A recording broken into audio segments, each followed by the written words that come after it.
Good morning, good morning, good morning, y'all. Come on in, come on in. I am back. I am back. I am back. Of course, I am the queen of collaborations, and I present to you voices from behind the walls of TDCJ, which is the Texas Department of Criminal Justice. I'm just on here calling for prison reform in that state, as well as reform of the parole board. For those that have been following me and supporting the things that I do, I am one of the co-founders of the Free Texas campaign, and I am just here to shed light on some of the injustices and some of the things that are taking place in the state of Texas that a lot of people that are outside the state of Texas is not aware of. Being a resident outside of the state of Texas, I didn't know that a lot of the things that were going on in the state of Texas was going on. And it is disheartening and sad that we see this. You can Google corruption in the state of Texas. I do it on a constant basis to see what's new, what I did not know. I am currently I'm currently working on my master's, and I am taking a class. We are dealing with doing presentations and presenting. We have to do a mini TED talk, and I am going to be doing a mini TED talk on the corruption in the state of Texas. So I'm going to be bringing light to a couple cases that I have been working with and trying to help bring some awareness to. For those that truly follow me, there is, I think I want to say there's about 35 individuals that I am currently working with. Um, here they are. Here they are right here. 35 individuals that I am working with that have been wrongfully and overly incarcerated in the state of Texas. And when I say wrongfully and overly incarcerated, you have individuals that have falsified documents, have been proven that these documents were falsified, yet the judge, the prosecutor, the DA, they still push forward with these trials. And as a matter of fact, they expedited a lot of these cases. And if you look at a lot of the cases in the state of Texas, you will see a lot of holes, a lot of different things that should not be taking place. But you have legislation, you have Congress people, you have representatives that are in place, and these people are well aware of a lot of the things that are taking place in the state of Texas. But my thing is, what is their concern? A lot of these people, they go home at night, they celebrate birthdays, they celebrate weddings, they celebrate anniversaries, they celebrate all of these different milestones. Yet the people that are being falsely, wrongfully, and overly incarcerated, their lives have been ruined.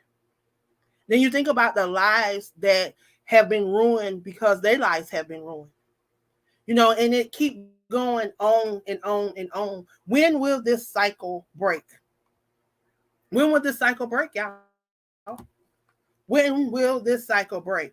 And when will those that have the power, Ron Reynolds, Sheila Jackson Lee, Cornell X, um, Rodney Ellis, you have so many legislate people that are in in place. Carlo Sherman. You have Monica De La Cruz. You have so many different people that are in power. They're in office. They're elected officials that can bring awareness to some of these things, can speak on some of these things, can vote on some of these things, can put some of these things into law, into place to be voted on, but will not do it. Even the news people, y'all, I've been reaching out to KSAT 12. I've been reaching out to Can 5, just getting these individuals to try to shed some light on what is going on within the prison system there in the state of Texas. You got individuals committing suicide, and then they wonder why the drug um, problem there in the TDCJ is so high. Number one, you don't provide these people with any type of rehabilitation programs. They had schooling, they took that out. Everything that would help these people better themselves so that they can return to society and be a productive citizen when they have served their time. Because don't get me wrong. Don't get me wrong. Some of these people that are in prison, they did their crime. We're not disputing that they do their time. They not do their crime. But once they have completed their time and their time has been served, they have to come back into society. What are we doing to prepare them to come back into society?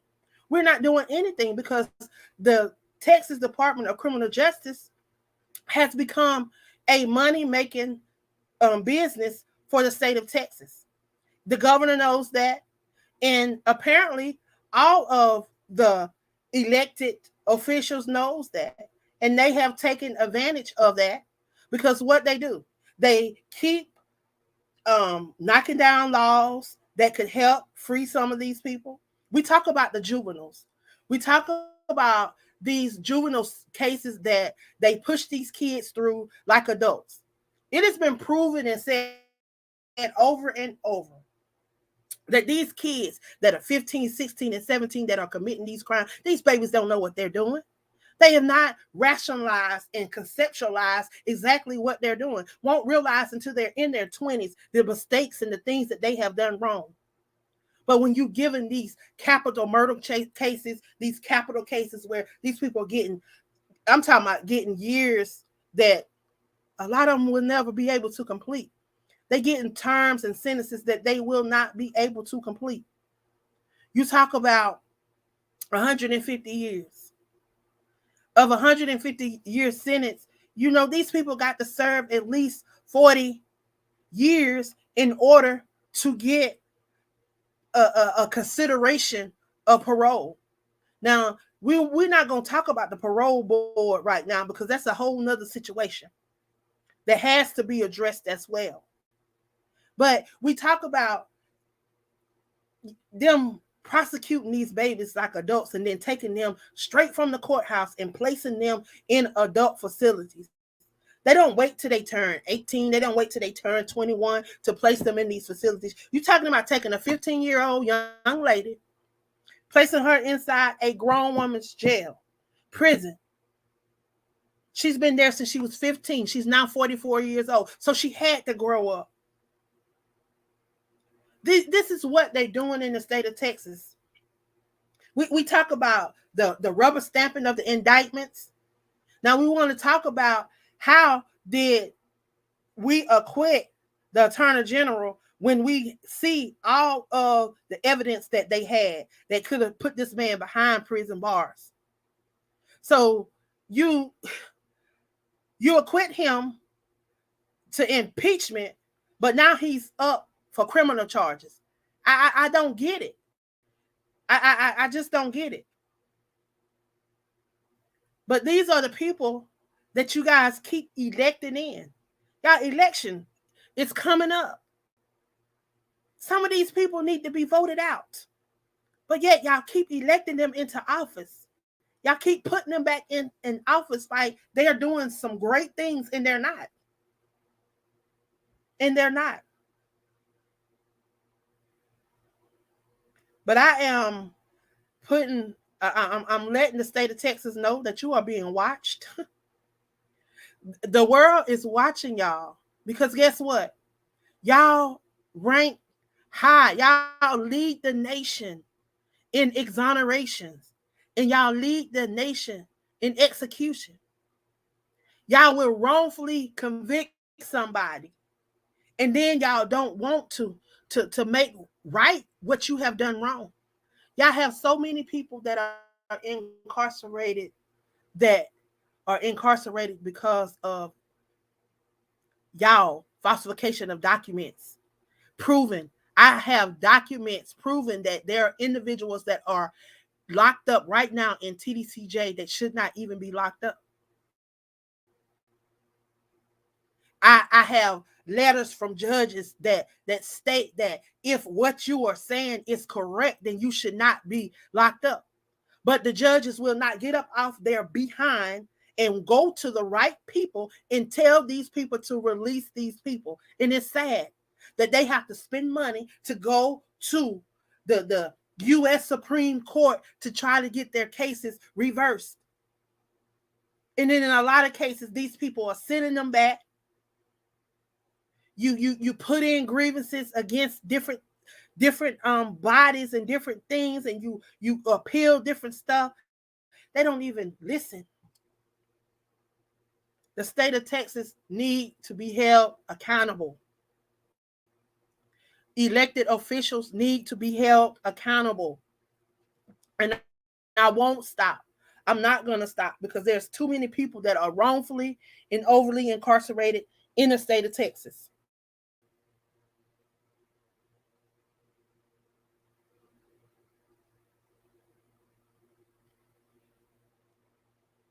Now, I'm gonna read something really quick because this is something that I often share. You know, you have individuals that are locked up, and if y'all have not been following or have not had an opportunity to grab you a copy of Aspiring Authors Magazine, grab your copy, and you can catch up with what has been going on within the Texas Department of Corrections. Um, Department of Criminal Justice, because often I run articles in the magazine based on conversations that I have with those that are incarcerated. Some of them you have heard on, y'all have heard here on the network. Um, and I will continue to bring the stories. I actually was supposed to have someone on this morning, but again, you never know what happens. They may have been short staffed, and when they're short staffed, they lock them down. It's hard for them to keep staff members because of the way they run. You know, we say we can't imagine how they are living in these different environments. Well, how if they're living in these environments, think about the people that go to work every day and have to work in these environments and they don't want to work. So you have a lot of these people that don't show up to work. So they're always short staffed. And then you get those that think that they run the prison system, that the prison is theirs, and they do whatever they want to to um to stop and to hinder. But I'm here, like I say, I'm here to serve them notice, and I just want to share this, and I'm just gonna read this to you guys. Urgent call for reform. The state of Texas, TDCJ, and the Parole Board. Enough is enough. It is time to demand justice and reform in the Texas Department of Criminal Justice and the Parole Board. Our current system is failing us, failing our communities, our families, and those seeking a fair chance at redemption. Join us in raising our voices and fighting for change. TDCJ, a system that crushes hope. Every year, thousands of individuals find themselves trapped in a broken system that seems designed to punish rather than rehabilitate. We cannot stand by idly by while lives are wasted behind bars. With limited access to meaningful education, mental health resources, and job training. The Parole Board, unjust decisions. The current Parole Board has become notorious for denying parole to eligible individuals without a fair and objective assessment. We cannot accept a system that stifles rehabilitation, perpetuates inequalities, and denies second chance to those who have shown their commitment to change. Devastating consequences for the families. The impact of the injustice system reaches from behind the prison walls. Families are torn apart. Children grow up without their parents, and communities suffer from the ripple effect of broken lives. We must demand a fair and just parole system that recognizes the importance of family reunification and the potential for positive contributions to society.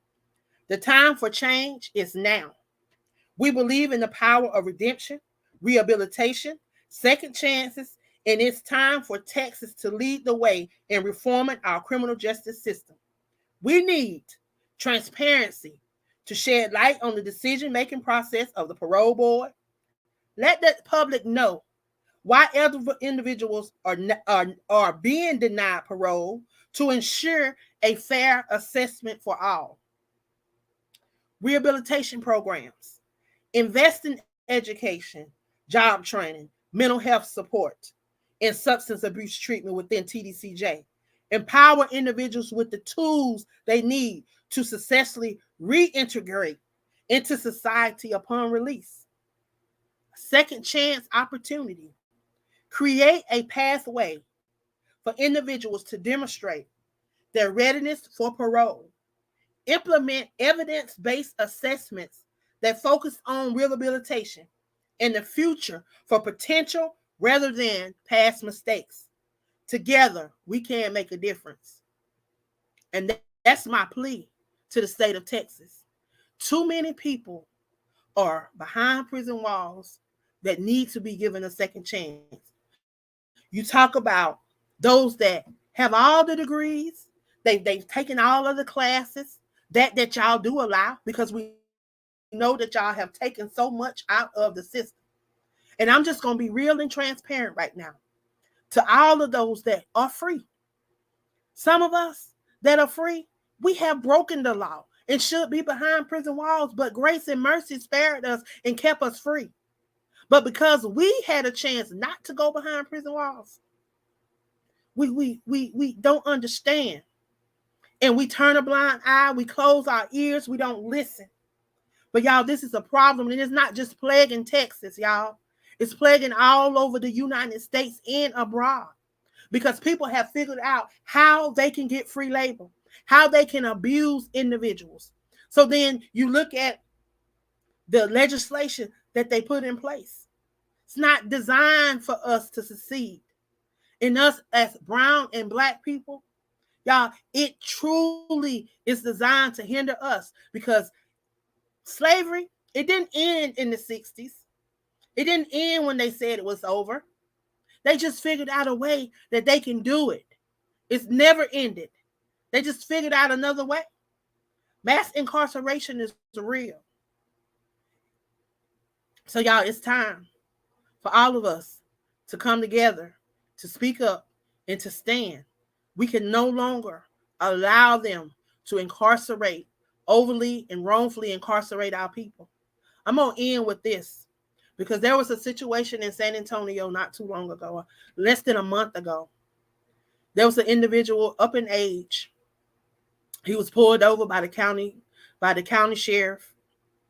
The county sheriff removed him from his vehicle, took him to meet 8 other city police officers in the city of San Antonio. Behind a church, they beat this man, they stepped on him, and they tried to plant drugs on him. Case was dismissed, y'all. Guess why? Because a 13-second clip from a police officer's police cam showed that what this man was saying was true. Not only that, while in court, the district attorney said, and he may have been the assistant district attorney, said that he didn't like black people and he wasn't helping. The judge, they brought it to the judge's attention, and what did she do? Nothing. This ain't happened 20, 30, 40 years ago, y'all. This happened exactly 2 weeks ago. So if you think that this justice system is set up for you and I, it's not. It is injustice what is taking place. And it's not just for us. So when you think that you will rely on the corrupted judicial system, that it works, it doesn't. And it's been proven over and over again that it does not. 3 to 4 decades, the state of Texas have been doing this to our black and brown people. You go over to those those prisons within the TDCJ, and you see who is incarcerated. You see the people that are incarcerated. If you don't have money, you don't have a chance in the state of Texas. They will abuse their power, and they have been doing it for years. We are calling for the Department of Justice to come to Texas and go through there. There's so much that need to be investigated, but it needs to be investigated by people that do not have an interest, because they have been investigating. They've been investigating themselves. So when you investigate yourself, guess what? You have an opportunity to cover up. And that's what's been happening. Cover up after cover up after cover up. And it's time for it to stop. So y'all are going to be hearing a lot from me. And I mean a lot from me, because I'm not resting. There's people in that corrupted TDCJ system that need to be free. These people have been overly incarcerated, wrongfully incarcerated for years. And the state of Texas is afraid to release them because they know what is going to happen.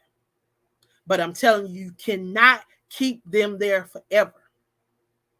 And it's all going to come out. And I am slowly but surely going to expose you. See, a lot of people are afraid to stand up and to speak out against all this wrong stuff. But let me tell you something. I have nothing to lose. So you can come for me if you want. I have nothing to lose, because God called me to this. And I know he will see me through. See, what's done in the dark always comes to the light. I didn't understand this journey that I was on. Didn't understand why I kept getting pulled to this. But now I do. And now I'm on a mission, and I can't turn back. I can't turn back.